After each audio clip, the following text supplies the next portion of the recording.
Okay, so last Sunday I explained how Kamala Harris's candidacy is not illegal, and I explained how the Electoral College works.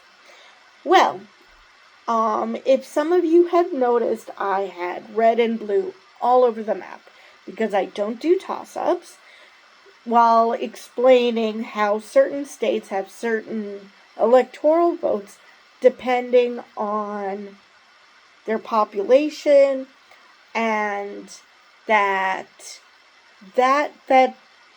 what we vote for is for a slate of electors. Like I said, for the general election, I can't remember if it's all or nothing or not. For most states, it's proportional in the primaries. I can't remember if it's the same way in the general or it's all or nothing. But I think it's all or nothing. I mean, this shading of the Electoral College only makes sense if it's all or nothing. But what I didn't go into was who's leading, who's got work to do, and to actually go into what the Electoral College map looks like. So let me turn you around. Alright. So, as you can see, let's start with Kamala Harris. She has 95 electoral votes that are safe. Those are the votes that these states, California, Massachusetts, Connecticut, Delaware, Maryland, D.C., all are safe. That we know for an absolute fact that they're going to vote for Kamala Harris. So that leaves that gives her 95 definitive votes. On the Republican side, as you can see, the Republicans have 119. So Trump has 119 safe votes. That means that we know for an absolute fact, at this time anyway, that these are the states that are going to vote for Trump. Now I based this on polling averages. I don't know about the consensus and if all these states really are safe. But as of this week, and I'm recording this on August 18th. So as of now, this is the situation. These are the safe votes for Kamala, and this is the safe vote for Donald, who, fun fact, does not like to be called Donald. So all the more reason for me to do that. Now, in the slightly less dark blue, it's the likely voters. So as you can see, that's 88 for Kamala. So that takes her up to 183 votes. And for Donald, it's 70. So that puts him up to 189. So as you can see, it's a very close race. And then, of course, you have all these leanings. So we don't know yet, because a lot of those leanings are actually considered toss-ups. But as I mentioned, I don't do toss-ups unless it's a literal tie. So it's a close race. If you look at the leanings, Kamala has a bit of a lead over Donald. And when she entered the race, the last Electoral College map had Joe Biden down by 55 Electoral College votes. So you can see that even without the leanings, she has come back like gangbusters. because now she's only down by 6 votes if you just take the safe and the likelies. Because most of these, as I said, are actually toss-ups because it's so close. Like the way 270 to win defines toss-up states is any state less than 5% of the vote. Round because my arm is getting tired. So, obviously both candidates have a lot of work to do because, again, yes, we have leanings favoring Kamala, but if you just go with those that are safe or likely, it favors Trump. Now, everybody knows who I want to win in this race. And there are plenty of Republicans who are voting for Harris simply because, as much as they might disagree with her policies, they hate Trump more. And for those who, and I know I've done videos on this, but for those who say, well, what about RFK Jr. or Cornel West?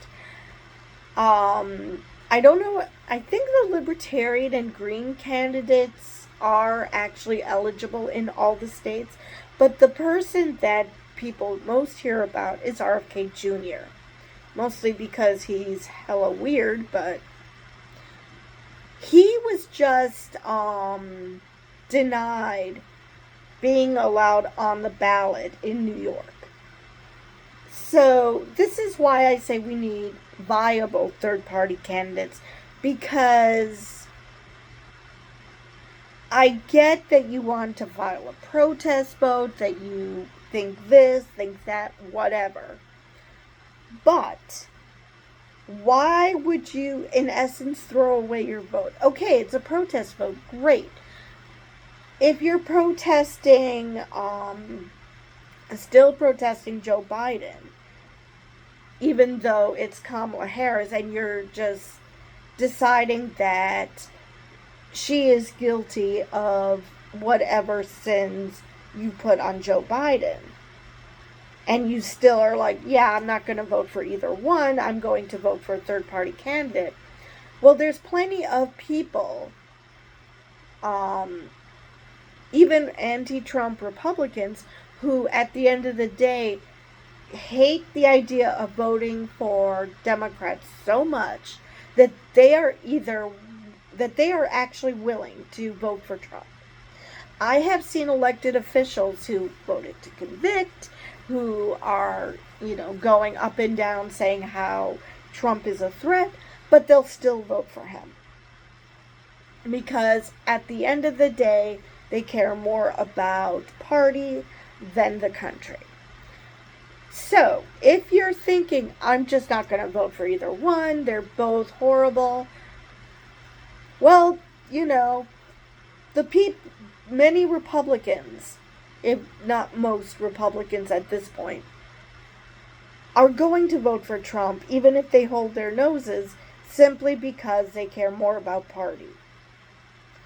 Now, if that were to happen, guess who ends up becoming president because of all those people who either voted for a third party, which literally cannot win because they are not in enough states to win, or they stayed home? Well, congratulations, you got the very thing you did not want, which is Trump. Because at least with the Democrats, you're dealing with sane, reasonable people. And even though you don't like their policies, they are willing to have a dialogue. Harris is willing to have a dialogue with whatever it is that you had a problem with Biden or the Democrats in general, or whatever your problem is. They're willing to have a dialogue, which is not what I can say for Trump, for Vance, because they basically have decided that they know better than everybody else how to live.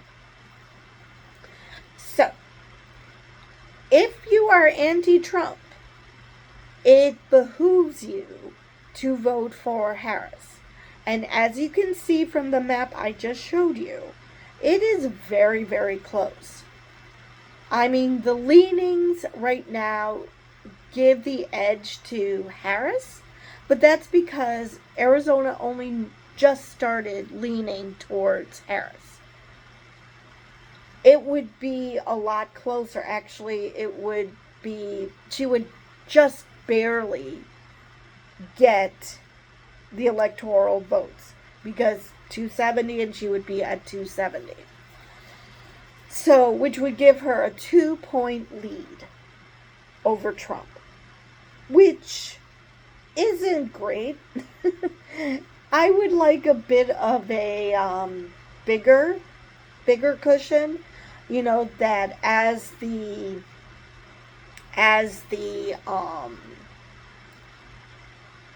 we get closer to the election day, which is November 5th, that we would have these polling averages leaning even more towards Harris. She's also, let me see, I think she's got like a 1-point lead in the popular vote. Oh, for crying out loud, what the heck? She's got 1.6 percentage point lead as of today over Trump. So, obviously, like I've mentioned before, even though it's an interesting tidbit, the popular vote, that doesn't mean anything. Republicans have notoriously been able to win the Electoral College and not win the popular vote. So it is possible. And like I said, if you're planning on voting third party, at least check to see if it's viable for them to in theory, win. Because, again, you don't hear in the media about Jill Stein or whoever the Libertarian candidate is. And I think those are the only two parties, the Greens and the Libertarians, that are possibly in every state. I'm not completely sure about that. But if you're not hearing about them, chances are most people are not going to be voting for them. So, again, not worth your vote. Now, obviously, they should have that opportunity. They should have the opportunity to be seen, to be heard, and this should be more about policy ideas than the two parties. Absolutely. But as our system stands now, it isn't worth it to vote third party. Now, let's see if there's anything else I wanted to go over with this map.